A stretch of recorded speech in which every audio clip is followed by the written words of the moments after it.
Eu vou falar com vocês hoje sobre duas passagens que estão no livro de João, que estão no Evangelho de João.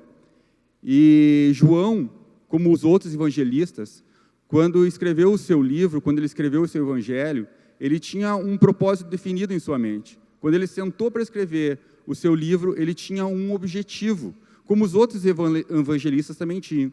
Nem sempre esse objetivo é fácil da gente descobrir, mas no caso do Evangelho de João, isso é muito simples, porque no próprio livro ele já disse qual era o objetivo dele. João deixa uma dica de como os seus leitores têm que ler essas duas passagens. Ele fala assim, no capítulo 2, eu vou ler para a gente.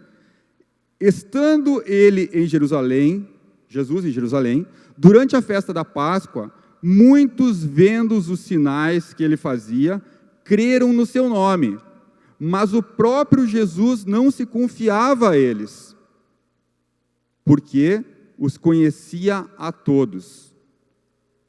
E não precisava de que alguém lhe desse testemunho a respeito do homem, porque ele mesmo sabia o que era a natureza humana. O que João está nos dizendo aqui? Que Jesus Cristo, ele não se impressiona com aquilo que a gente fala, com aquilo que a gente aparenta, da maneira como a gente age, porque ele conhece o nosso coração, ele conhece os nossos pensamentos, ele conhece a nossa intimidade. Então, a gente, de posse desse entendimento que João nos dá aqui, agora sim, agora a gente entra para ler o capítulo 3, para depois podermos fazer uma comparação com o que está escrito no capítulo 4. Então, vamos abrir agora as nossas Bíblias e vamos acompanhar em João 3:1.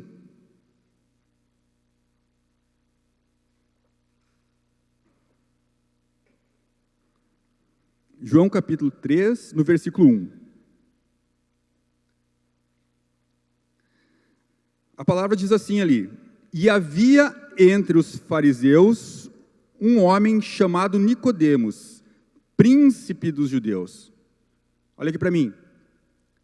A passagem já começa dando identidade para esse homem. Ela fala que ele é um homem chamado Nicodemos, um fariseu, e que ele é um dos principais entre os judeus. Esse homem, ele fazia parte do Sinédrio. 70 pessoas faziam parte do Sinédrio. Nicodemos era um deles. O Sinédrio, ele tinha uma função religiosa, sim, ele tinha uma função de legislar e ele tinha uma função de julgar. E este homem fazia parte desse Sinédrio. Ele era um homem muito bem quisto na sociedade, muito bem visto na sociedade. Ele era um homem bom, um estudioso, um conhecedor das Escrituras, um homem que amava Deus, um homem que fazia parte da sinagoga, fazia parte do Sinédrio, um homem que era um exemplo na sociedade no qual ele vivia. Porém, esse Nicodemos começa a ter alguns conflitos internos. Por quê? Ele se depara com um homem que começa a fazer milagres, que começa a libertar, que começa a curar, que começa a ministrar palavras um pouco confusas diante do entendimento que Nicodemos tinha das Escrituras. Nicodemos entra num conflito, porque dentro do Sinédrio, do qual ele tinha uma cadeira, muitos dos seus pares falam que este homem, que esse Jesus, faz esses milagres, faz esses sinais, porque recebe poder que vem do inferno, porque recebe poderes de demônios. E isso gera um conflito nele e em mais algumas pessoas ali que não concordavam com isso.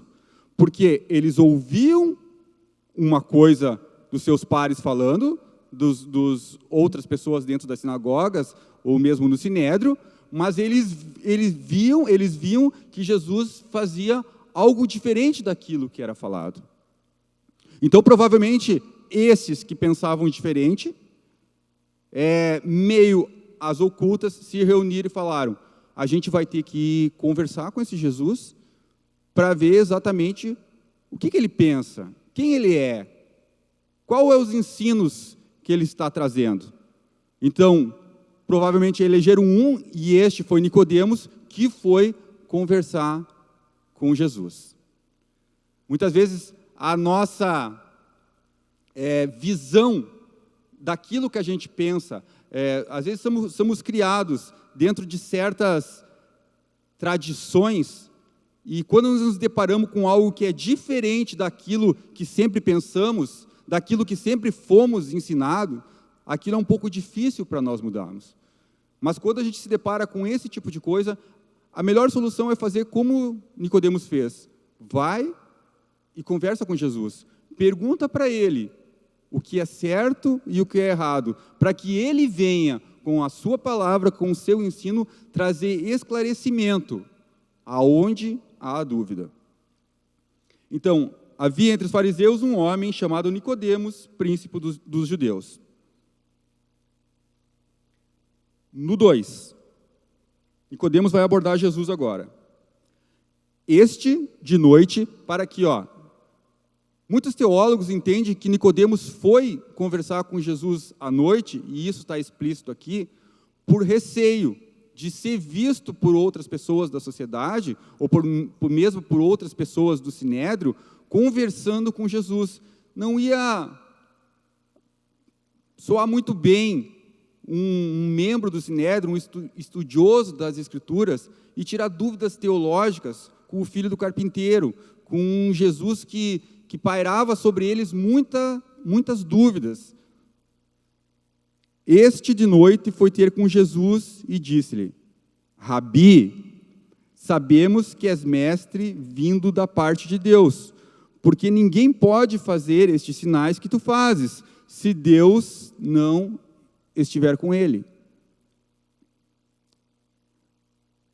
Quando Nicodemos chama de mestre, Jesus aqui, ele usa uma palavra que no grego é essa mesmo, é rabi, e existe outra também que é rabone, que significa mestre. Esse mestre aqui é um grande mestre, é um excelsior mestre, é uma pessoa, é um mestre que está sobre os outros mestres. Esse é o mestre, é o rabi que ele fala aqui. Mas quando Jesus chama Nicodemos de mestre, que ele fala, tu és mestre em Israel e não sabe dessas coisas, mais lá para o final, aquele mestre não é rabi, aquele mestre se refere àquele que ensina, a um professor. Então, Nicodemos está chegando para Jesus e está falando, tu és um grande mestre. Mas na hora que Jesus se refere a Nicodemos, ele fala, tu és aquele que ensina, tu és um professor, tu és um mestre. Tu falaste bem, eu sou um grande mestre, mas tu não és um grande mestre como eu. Sabemos que és mestre vindo da parte de Deus, porque ninguém pode fazer esses sinais que tu fazes, se Deus não estiver contigo. Nicodemos, então, se aproxima de Jesus à noite aqui e faz uma declaração de fé a respeito dele. O que ele fala? Jesus, esses sinais que tu está fazendo, esses milagres que tu está fazendo, essas curas que tu tem praticado, isso só pode estar sendo feito porque isso vem da parte de Deus, porque Deus é contigo. E isso que Nicodemos está falando para Jesus é verdade, Deus era com ele, esses milagres vinham da parte de Deus sim. Mas essa revelação, essa declaração que Nicodemos faz aqui, ela está muito aquém de quem verdadeiramente Jesus é. Porque ele não vem aqui reconhecendo que Jesus é o Filho de Deus, que Jesus é o Messias de Israel, não. Essa declaração, por exemplo, é muito diferente daquela quando Jesus pergunta para os seus discípulos, quem vocês dizem que eu sou? E Pedro fala, tu és o Cristo, o Filho do Deus vivo. Foi cantado aqui hoje. Tu és o Cristo, o Filho do Deus vivo. Esta sim é uma declaração completa e verdadeira sobre quem Jesus é, sobre a identidade messiânica que Jesus tinha. Nicodemos chegou fazendo uma declaração verdadeira, mas incompleta. Ele não tinha a revelação de quem Jesus realmente era. Jesus respondeu para Nicodemos no capítulo 3, versículo 3.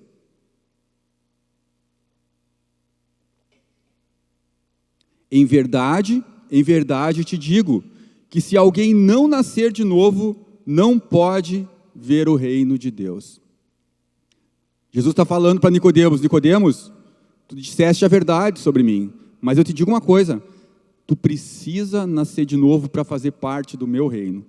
Tu precisa ter um entendimento, uma revelação da parte de Deus de quem eu sou, porque todo esse conhecimento que tu tens das Escrituras, ele será de muito pouco valor se você não entender quem eu sou. Eu sou o Cristo e você precisa nascer de novo. Você precisa ter esta revelação para poder fazer parte do meu reino. Jesus segue a conversa com ele, Nicodemos não entende muito bem o que Jesus está falando. Jesus está falando de coisas espirituais, Nicodemos entende aquilo de um prisma humano. Jesus fala sobre nascer de novo, Nicodemos, como pode eu sendo velho, entrar no ventre da minha mãe e nascer de novo? Faz uma confusão, pensando que Jesus fala de coisas carnais, mas Jesus está falando de coisas espirituais. A conversa acaba e a gente não tem muita certeza de qual foi o proveito que Nicodemos tirou de tudo isso. Mas o que a gente sabe é que por mais 2 vezes neste evangelho, Nicodemos aparece. Em um momento, Nicodemos aparece no Sinédrio. Os outros membros do Sinédrio começam a falar mal de Jesus, falar que ele precisa ser julgado, que ele precisa ser condenado, e Nicodemos se levanta e fala: como que a nossa lei, acaso a nossa lei julga um homem sem primeiro ouvi-lo e saber o que ele fez? Ele faz uma defesa, apesar de tímida, ele faz uma defesa de Jesus aí. Eu acho que Nicodemos, ao sair daquele encontro com Jesus, ele precisou de um pouco de tempo para digerir e entender as palavras que Jesus tinha falado para ele, que naquele momento talvez ele não tenha compreendido. Um pouco mais na frente, a gente já vê uma evolução, um crescimento maior deste homem. Depois que Jesus é morto, ele vai junto com José de Arimateia a Pilatos pedir o corpo de Jesus. Jesus foi condenado e morto por blasfêmia, por se dizer Deus, por isso que ele foi morto. E quando Nicodemos vai e pede a Pilatos o seu corpo para colocar ele na sepultura de José de Arimateia, publicamente ele se faz um discípulo de Jesus, porque todos iam ficar sabendo do que ele estava fazendo ali.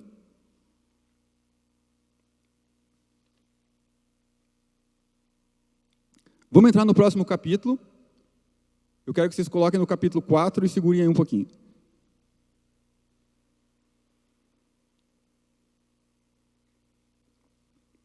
João teve um propósito aqui. Ele coloca, eu falei um pouquinho de Nicodemos antes para poder entrar na mulher samaritana, porque eu quero fazer um contraste aqui.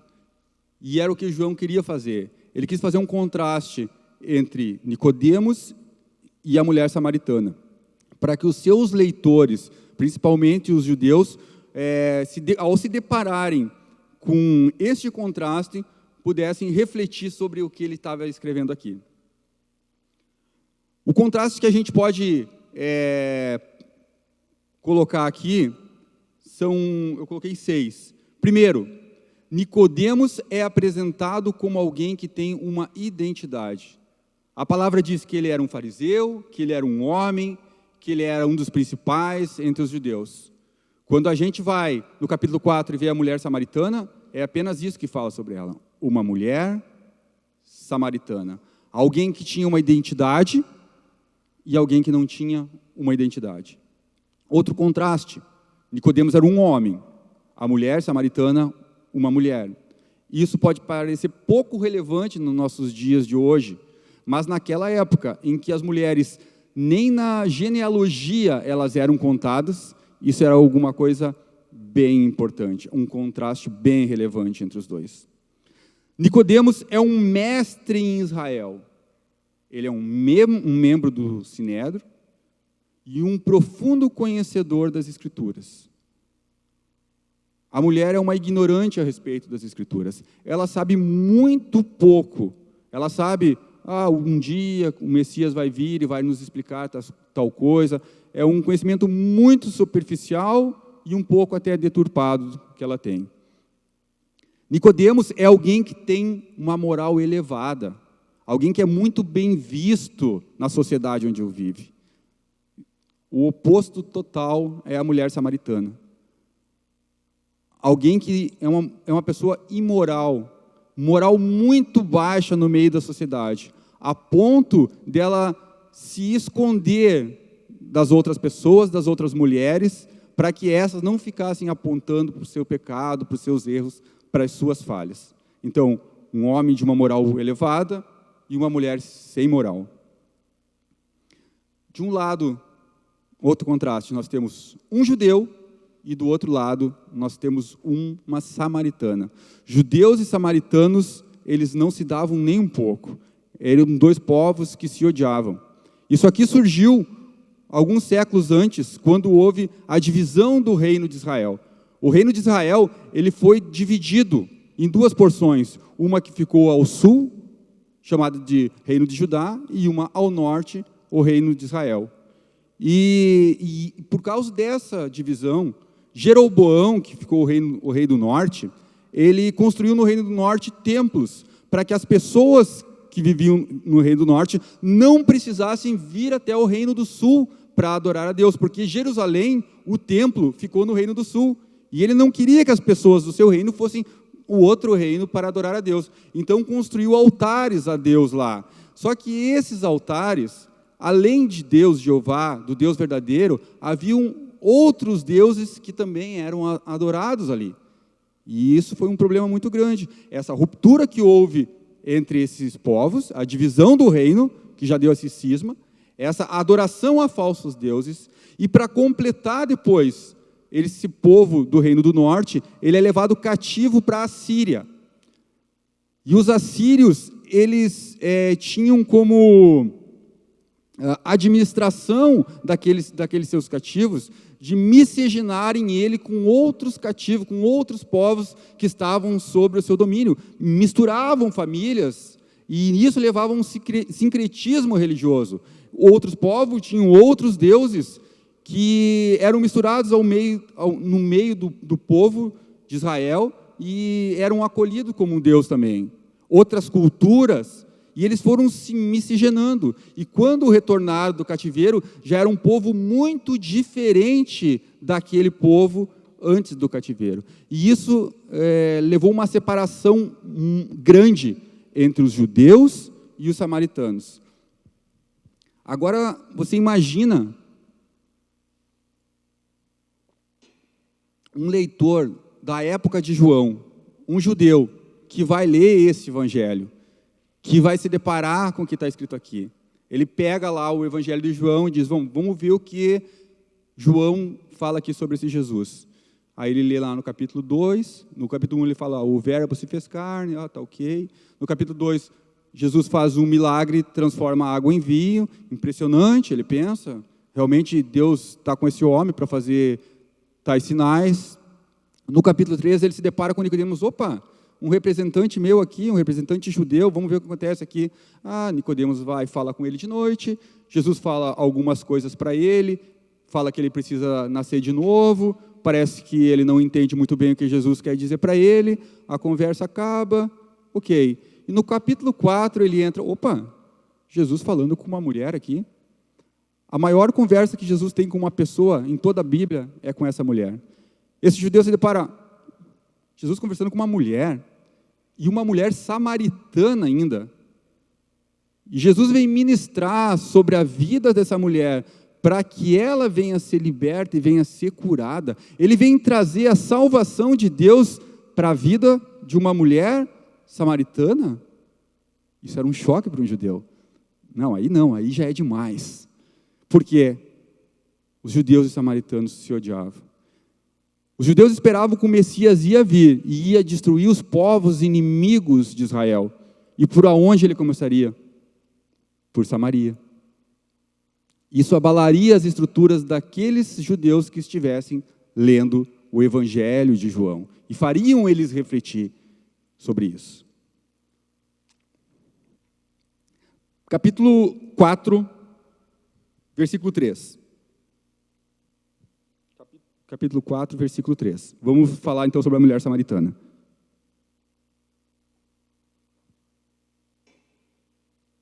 Jesus deixou a Judéia e foi outra vez para a Galiléia, e era-lhe necessário passar por Samaria. Olha aqui, Jesus vai sair de uma região que fica ao sul, que é a região da Judéia, e vai para uma região mais ao norte, que é a região da Galileia. E a palavra diz que era necessário passar por Samaria. Geograficamente, é necessário passar por Samaria. É como você sair do Rio Grande do Sul e quer ir para o Paraná. Necessariamente, você tem que passar por Santa Catarina. É isso que acontecia aqui. Porém, devido a essa diferença com os samaritanos, os judeus não passavam por Samaria. Eles davam uma volta próximo ao Rio Jordão, de cerca de 80 a 100 quilômetros maior.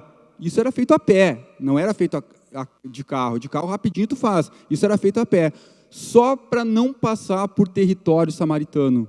Então, quando João fala aqui, na palavra, que era necessário que Jesus passasse por Samaria, não é por esta questão geográfica, é porque Jesus já tinha um encontro marcado com uma pessoa naquele lugar. Ele precisava ir lá, porque ele ia fazer a transformação na vida de alguém, e esse alguém ia ser utilizado para levar a palavra dele a outras pessoas. Versículo 5. Foi, pois, a uma cidade de Samaria, chamada Sicar, junto da herdade de Jacó, que tinha dado a seu filho José. Olha aqui, Jacó ele teve 12 filhos. Ele teve, entre esses 12, ele teve Judá, que deu origem aos judeus, da qual Jesus é um descendente. E ele teve José, que deu origem aos samaritanos, da qual esta mulher era uma descendente. E a palavra aqui está dizendo que esse território que ele estava foi dado por Jacó a José, o seu filho. Por isso que este na época que foi escrito, um território pertencente aos samaritanos. Uma herdade que Jacó deu ao seu filho José. E estavam ali a fonte de Jacó, estava ali a fonte de Jacó, naquele lugar, naquela cidade, em Sicar, estava a fonte de Jacó. Jesus, pois, cansado do caminho, assentou-se assim junto à fonte. Era isto quase a hora sexta. A hora sexta, ela corresponde, muitas Bíblias é traduzido assim até, ela corresponde ao meio-dia. O dia, ele se iniciava cedo, quando o sol nascia, e terminava quando o sol se punha. Por volta das 6 horas se iniciava o dia. Então, a hora terceira era às 9 horas. A hora sexta correspondia ao meio-dia. Sol a pino. No 7, veio uma mulher de Samaria tirar água. Olha aqui, ó.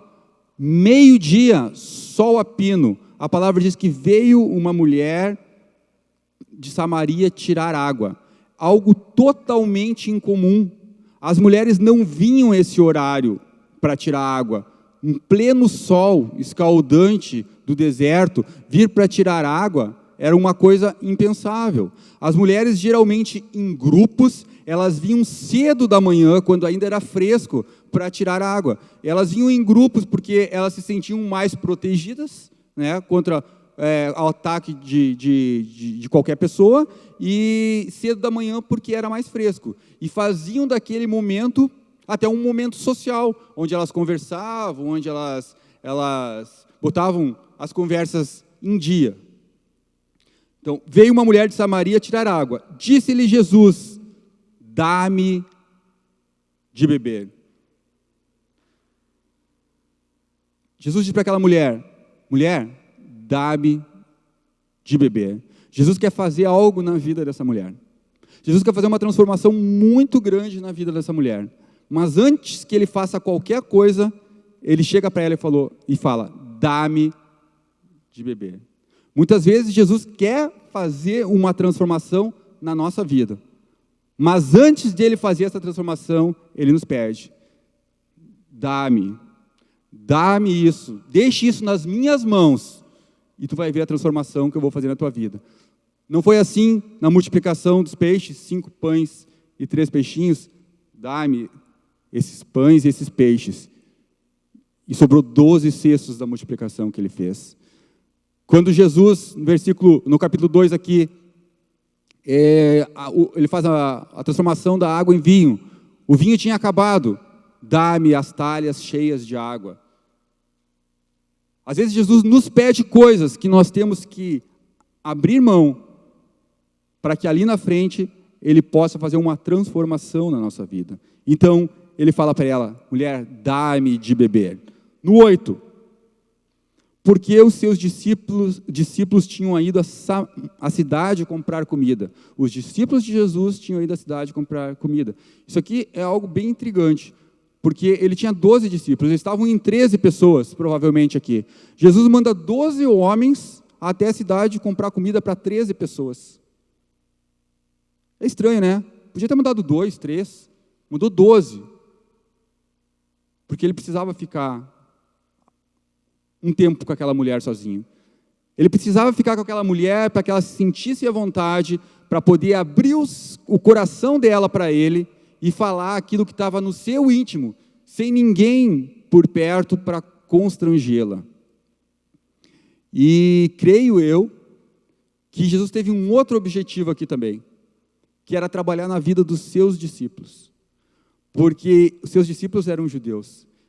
E os judeus tinham uma rixa, como a gente já falou, com os samaritanos. Eles iam ter que entrar numa cidade samaritana, eles iam ter que ir num comércio, eles iam ter que conversar com pessoas para poder comprar alimento. Isso para eles não seria algo nada fácil. Jesus está quebrando aqui com preconceitos que os seus discípulos judeus têm há séculos com os samaritanos.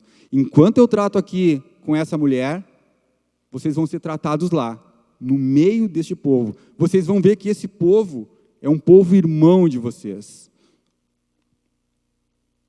No 9, versículo 9.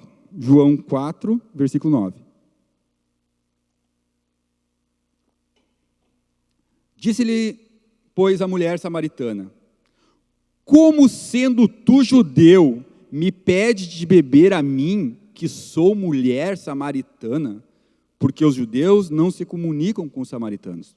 Esse não se comunicam aqui com os samaritanos é um eufemismo, é muito brando. Existe uma expressão que falava que os judeus eles não utilizavam os mesmos utensílios que um samaritano tivesse utilizado. Por exemplo, se um samaritano usou uma ferramenta para fazer algum trabalho, um judeu não usaria mais aquela ferramenta, porque ela foi tocada, ela foi usada por um samaritano. Então, essa mulher chega para Jesus aqui e está falando: como assim o Senhor sendo um judeu? O Senhor judeu, que diz que não usam os mesmos utensílios que nós samaritanos usamos, como que o Senhor me pede de beber? O Senhor não tem cântaro? O Senhor vai querer beber no mesmo cântaro que eu bebo? Sendo o Senhor um judeu e eu sendo uma samaritana? Jesus diz para essa mulher: mulher, dá-me de beber e eu aceito beber no teu cântaro. Jesus está quebrando aqui. Quebrando com uma divisão que existe entre ele e ela, por ele ser um judeu e por ela ser uma samaritana. Nisso Jesus é muito diferente de nós. Nós, quando conhecemos a Cristo, nós às vezes demoramos um bom tempo para termos um relacionamento, quando temos, para termos um relacionamento de intimidade e comprometimento com Ele.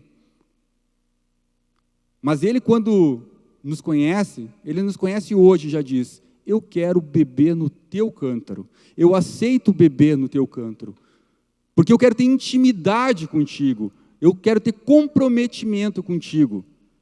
Mas Ele espera essa recíproca nossa também.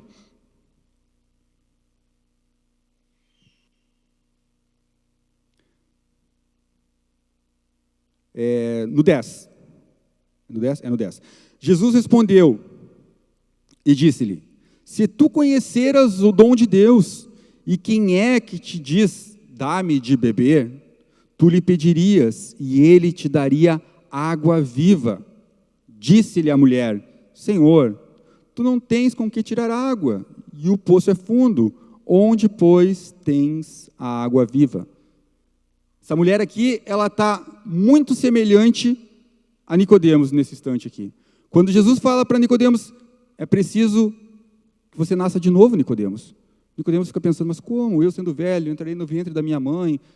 Ele está pensando de uma maneira humana, de uma ótica humana. E Jesus está falando de coisas espirituais. E aqui é a mesma coisa. Jesus está falando que vai dar água viva para ela. E ela, mas como? Tu não tem, o poço é fundo, tu não tem como tirar, tu não tem quanto. Como é que tu vai me dar água viva?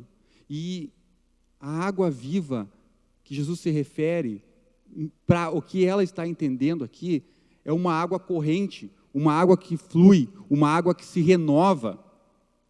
O poço era uma água parada, mas aqui não, aqui é uma água viva que Jesus está oferecendo. E ela pensou, este homem sabe de algum lugar aonde tem água viva.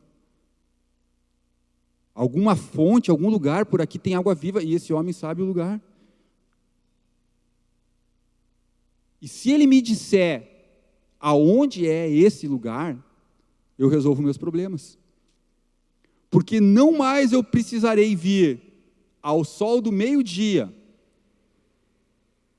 longe das outras pessoas, me esquivando das outras pessoas, para que elas não venham apontar o dedo para mim, para que elas não venham me acusar pelos meus erros, pelas minhas falhas, pelos meus pecados. Eu não precisarei mais andar humilhada, porque eu vou buscar água em outro lugar. Se ele me disser, vai ser ótimo, eu vou resolver o meu problema. Jesus respondeu e disse-lhe, qualquer que beber desta água, tornará a ter sede. Mas aquele que beber da água que eu lhe der, nunca terá sede. Porque a água que eu lhe der, se fará nele uma fonte de água que salte para a vida eterna. Jesus fala para a mulher aqui, quem beber da água que eu lhe der, nunca mais terá sede. É isso que eu preciso, ela pensou. É isso que eu preciso, uma água que eu beba e não tenha mais sede. Que eu não precise mais voltar por este caminho todos os dias para buscar água. Disse-lhe a mulher, Senhor, dá-me dessa água. Olha, para que ela quer água? Para que não mais tenha sede e não venha aqui tirá-la. Ela não quer a água viva que Jesus propõe para ela. Ela não entendeu ainda que essa água que Jesus fala é algo espiritual. Ela quer resolver o seu problema. Então ela pede para Jesus, Jesus, dá-me desta água viva, eu quero esta água viva. Jesus no próximo, no 16, ele fala assim, disse-lhe Jesus, vai, chama o teu marido e vem cá. A mulher respondeu e disse, não tenho marido. Disse-lhe Jesus, disseste bem, não tem marido, porque tiveste 5 maridos, e agora o que tens não é o teu marido. Isso disseste com verdade. Parece, nessa passagem, que Jesus muda o foco do assunto. Jesus está falando sobre água da vida para ela, que essa água vai saciar toda a sede dela. E ela diz, então me dá essa água. Me dá essa água que isso vai resolver meus problemas. E de repente Jesus pede para ela chamar o marido dela. Ela fala que ela não tem marido, porque ela já teve 5 casamentos. E por algum motivo que a Bíblia não explica, esses casamentos foram frustrados. Ela foi dispensada dos seus maridos, ou seus maridos faleceram. Por algum motivo, ela teve 5 relacionamentos fracassados. E tenha absoluta certeza que isso gerou uma ferida enorme dentro dessa mulher. E mais, e o homem que ela vive agora não é mais seu marido, não é o seu marido. Ela vive com um homem fora do casamento. Ela vive em um pecado. Talvez por ter tantos relacionamentos frustrados, tantos relacionamentos que não deram certo, ela desistiu de tentar. Vou desistir de tentar um casamento. Eu vou me juntar com alguém e vou tentar seguir a minha vida. E Jesus traz isso à luz aqui. Traz essa ferida que ela tem das suas frustrações e expõe aqui o seu pecado. Isso fica exposto à luz do meio-dia.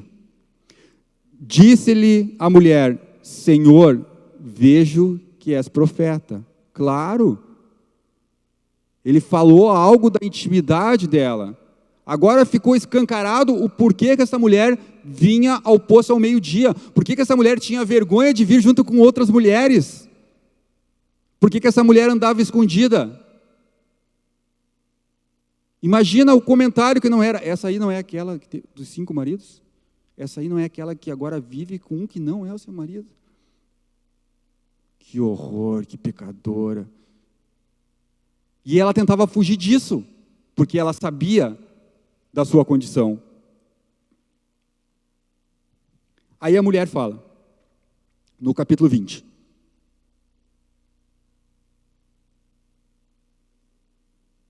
Perdão, capítulo 4, versículo 20. Capítulo 4, versículo 20.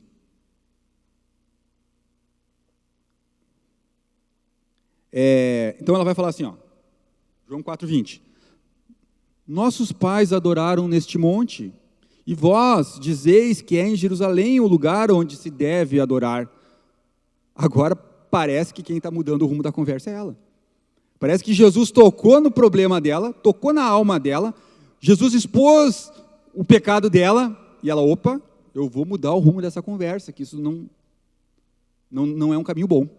Parece que é isso, mas não é. Não é isso. Quando ela diz assim, nossos pais adoraram neste monte, vós dizeis que é em Jerusalém o lugar onde se deve adorar. Ela fala para aquele que ela pensava que era um profeta, ela fala, eu estou com um problemão nas minhas mãos, então, porque eu sei que eu sou uma pecadora, e o Senhor também sabe que eu sou uma pecadora. E eu preciso expiar, eu preciso pagar pelos meus pecados. Eu preciso do perdão de Deus sobre a minha vida, para que eu possa viver em paz. Mas como eu vou fazer isso? Aqui, no Monte Gerizim, eu não posso levar a minha oferta de sacrifício, porque aqui Deus não aceita o meu sacrifício. Porque, como eu falei antes, aquele templo era um templo onde havia sincretismo religioso, outros deuses estavam presentes ali. E o nosso Deus não é um Deus que se mistura. Ela fala, aqui, em Gerizim, nesses montes, Deus não aceita o meu sacrifício. Lá em Jerusalém, no templo, eu não posso ir, não posso levar a minha oferta, porque eu não posso entrar, porque eu sou uma samaritana. Que esperança há para mim? Eu sou uma mulher pecadora que não tenho como pagar pelos meus pecados, não tenho como levar uma oferta, fazer um sacrifício pelos meus pecados. O que essa mulher está querendo? Ela está querendo um altar. Ela está querendo um sacerdote. Ela está querendo uma oferta. Que ela está querendo um derramamento de sangue para a expiação dos seus pecados. É isso que ela quer, é isso que ela precisa, e é isso que ela não tem acesso. No 21, disse-lhe Jesus, mulher, crê-me que a hora vem, em que nem neste monte, nem em Jerusalém adorareis o Pai. Vós adorais o que não sabeis. Nós adoramos o que sabemos, porque a salvação vem dos judeus. Mas a hora vem e agora é. Mas a hora vem e a hora chegou. Essa hora é agora. Em que os verdadeiros adoradores adorarão o Pai em espírito e em verdade. Porque o Pai procura a tais que assim o adorem. Deus é espírito e importa que os que adoram o adorem em espírito e em verdade. Ele está falando para ela que existe um outro caminho. Existe outro caminho, só tem 2 opções, Jerusalém ou Gerizim. Existe outra opção. Tudo o que você precisa para a expiação dos seus pecados, Tudo o que você precisa para o perdão dos seus pecados está em mim, Jesus dizendo para ela. Você precisa de um sacerdote? Você precisa de um templo? De um altar? Precisa de um altar, eu sou esse altar. Você precisa de um sacerdote? Eu sou o sumo sacerdote. Você precisa de um sacrifício? Eu sou o cordeiro. E o meu sangue expia todo o pecado. Há uma outra solução, há uma outra opção.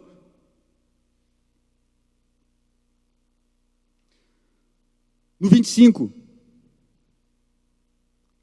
Jesus fala isso para a mulher, e a mulher fica atordoada com o que ele está falando. Porque ela pensa, será que eu estou entendendo o que ele está dizendo? Será que o que ele está dizendo é realmente o que eu ouvi, que eu entendi? Será que esse homem está dizendo que ele é o Messias prometido, que ele é o Cristo? Mas na cabeça dela ficou aquela dúvida. Será que eu entendi bem? Então ela fala para Jesus assim. A mulher disse-lhe, eu sei que o Messias, que se chama o Cristo, vem. Quando ele vier, nos anunciará tudo. Ela deixa a bola quicando para Jesus. Ela fala, vamos ver se eu estou no caminho certo, ela pensa. Eu sei que o Messias vem, e quando ele vier, ele vai nos anunciar tudo. Aí então Jesus se revela para aquela mulher. Ele diz, Jesus disse-lhe, eu o sou, eu que falo contigo. Jesus se revela a ela naquele poço, dizendo, o Messias que tu tanto espera, o Messias que tu sabe que um dia vai vir, teu entendimento é superficial sobre isso, mas essa verdade tu sabe, esse sou eu. 27. E nisto vieram os seus discípulos e maravilharam-se de que estivesse falando com uma mulher. Claro, algo totalmente incomum. Jesus a sós falando com uma mulher em Samaria, uma mulher samaritana. Até os discípulos ficaram. Todavia, nenhum lhe disse, que perguntas? Ou, por que fala com elas? Não foram arrogantes a esse ponto. Deixou, pois, a mulher seu cântaro. Olha aqui, o que a mulher foi fazer lá? Buscar água. E aonde que ela ia levar essa água? No seu cântaro. O cântaro era uma prioridade para ela. Era uma necessidade que ela tinha. Era ali que ela trazia a água. E a palavra diz assim, deixou, pois, a mulher o seu cântaro e foi à cidade. Aquilo que era uma prioridade na vida dela, agora passou a ser secundário. Porque depois que ela teve um encontro com Cristo, as prioridades dela mudaram. Agora o mais importante não era estar para lá e para cá com esse cântaro, o mais importante era levar para as outras pessoas, dizer, eu conheci o Cristo, Ele mudou a minha vida, Ele mudou a minha história. Ela fala para os homens, e disse àqueles homens, no 29 agora, vinde, ela chega na cidade e fala para as pessoas, vinde, vede um homem que me disse tudo o quanto tenho feito, porventura, não é este o Cristo? Ela fala para as pessoas, uma mulher que era tímida, uma mulher que era retraída, uma mulher que andava envergonhada, por causa do seu passado, por causa da sua vida, por causa de viver com um homem fora do relacionamento, chega abertamente para as pessoas e fala sobre Cristo, sem nenhum tipo de vergonha, sem nenhum tipo de problema. Talvez aquelas pessoas, aqueles homens, como está aqui, ficaram um pouco assim, mas tu não tem credibilidade. Não tem credibilidade para falar isso, que tu encontraste alguém e este pode ser o Cristo. E ela fala para eles, vinde e vejam com os seus próprios olhos, tirem suas próprias conclusões. Sabe quando Jesus começou... Só um instante.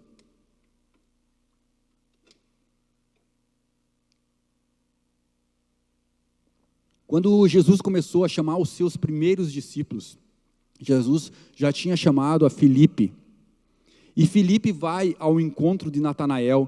E a palavra diz que Natanael estava sentado debaixo de uma figueira. E Filipe chega empolgado, como um recém-convertido, como alguém que encontrou algo extremamente precioso.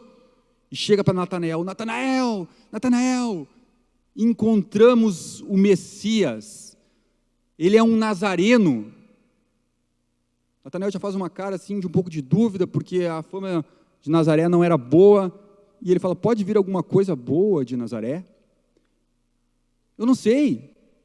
Então, se tu não crê, vem e vê. Veja com os seus próprios olhos. É o que essa mulher está falando aqui para eles. Venham e vejam com os seus próprios olhos. Então, Natanael vai, e ao se aproximar de Jesus, Jesus fala, quando ele está se aproximando, Jesus fala: eis aí um verdadeiro israelita, onde não há dolo. Uma palavra extremamente simples de Jesus para Natanael. E Natanael fala: de onde tu me conheces? Quando Filipe foi te chamar, eu te vi debaixo da figueira. Essa foi a conversa de Natanael com Jesus. E Natanael diz para Jesus: tu és o Cristo, tu és o Messias, tu és o Rei de Israel. A declaração que Jesus queria ouvir lá de Nicodemos, Natanael fala aqui. Reconhece ele como sendo o Messias. Reconhece ele como sendo o Rei de Israel.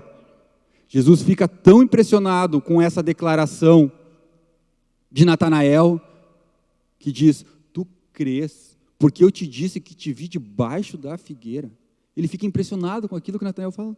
Palavras simples que transformaram, que levaram Natanael a ter essa revelação.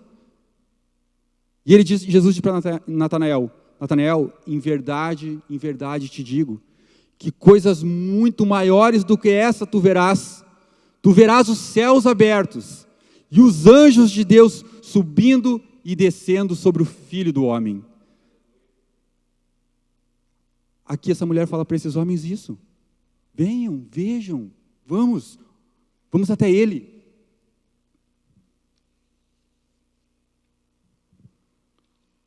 No 39. E muitos dos samaritanos daquela cidade creram nele. Creram em quem? Em Cristo. Muitos creram em Cristo. Pela palavra da mulher. Muitos creram em Cristo pelo testemunho dessa mulher, que testificou: disse-me tudo o que tenho feito. Indo, pois, ter com eles, os samaritanos rogaram-lhe que ficasse com eles, e ficou ali 2 dias. E muitos mais creram nele, por causa da palavra. E diziam à mulher: já não é pelo teu dito que nós cremos, porque nós mesmos temos ouvido, e sabemos que és verdadeiramente o Cristo, o Salvador do mundo. O que eles estão falando aqui? Primeiramente, nós cremos nele porque tu nos disseste que ele era o Cristo. Mas hoje, nós cremos nele porque nós mesmos experimentamos dele, porque nós mesmos ouvimos as suas palavras, porque nós mesmos tivemos experiências com ele. Nós precisamos ter experiências com Cristo. É extremamente edificante para a nossa fé quando nós ouvimos testemunhos de pessoas que tiveram experiências com Cristo, testemunhos de pessoas que foram curadas, que foram transformadas, que foram renovadas, que tiveram revelações da parte do Senhor tremendas, e dão esse testemunho, e isso edifica a nossa fé. Mas nós não podemos ter uma vida com Cristo baseada no testemunho de outras pessoas. Não podemos levar uma vida com Cristo baseada nos testemunhos dos nossos irmãos, dos nossos familiares, dos nossos pastores. Nós precisamos ter os nossos próprios testemunhos, as nossas próprias experiências com Ele. Num primeiro momento, os testemunhos dos outros é muito bom, mas não podemos levar uma vida inteira de intimidade com Jesus só ouvindo o testemunho que outras pessoas tiveram com Ele. Estou encerrando. No dia seguinte, essa mulher, ela vai precisar voltar no poço para tirar água? Ela vai precisar. Porque ela tem essa necessidade de beber água. Ela vai ter que ir pelo mesmo caminho, ao mesmo poço, com o mesmo cântaro, tirar da mesma água. As circunstâncias não mudaram. Tudo o que ela queria era isso. No seu entendimento limitado, ela queria que Jesus mostrasse para ela um lugar onde havia água viva, ou que Jesus desse para ela uma água que saciasse a sua sede, para que ela não precisasse mais passar por aquilo que ela passava, que ela não precisasse mais ser envergonhada. Mas as mulheres daquele caminho, que apontavam o dedo para ela, que a criticavam, que a julgavam, elas estariam lá.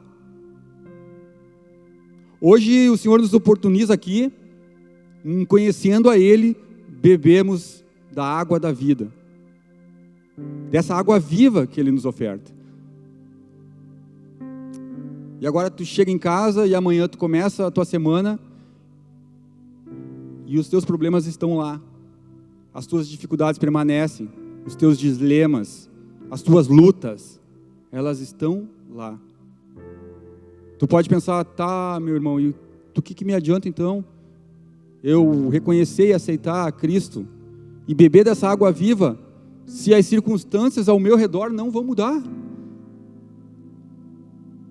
O caminho dessa mulher não mudou, mas aquela que andava pelo caminho foi mudada.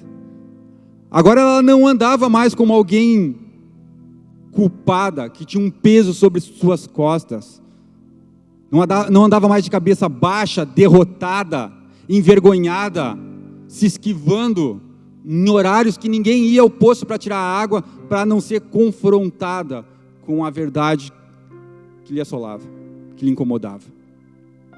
Agora ela vai como alguém que foi perdoada, ela vai pelo mesmo caminho, enfrentando as mesmas mulheres, mas como alguém que venceu, alguém que não tem mais um peso sobre suas costas, alguém que foi redimida dos seus pecados, alguém que está livre daquilo que lhe prendia. O seu caminho pode permanecer o mesmo, mas você não. Você é transformado pela água da vida. Quando nós estamos cheios dessa água, o Senhor falou que de nós floriam rios de água viva. Rios de águas vivas floriam de nós. E nós teríamos essa necessidade de falar para as pessoas sobre Ele. E essa água, ela ia inundar todos que estivessem à nossa volta. Nós seríamos usados por Ele para levar essa água que Ele nos deu para outras pessoas que também têm sede.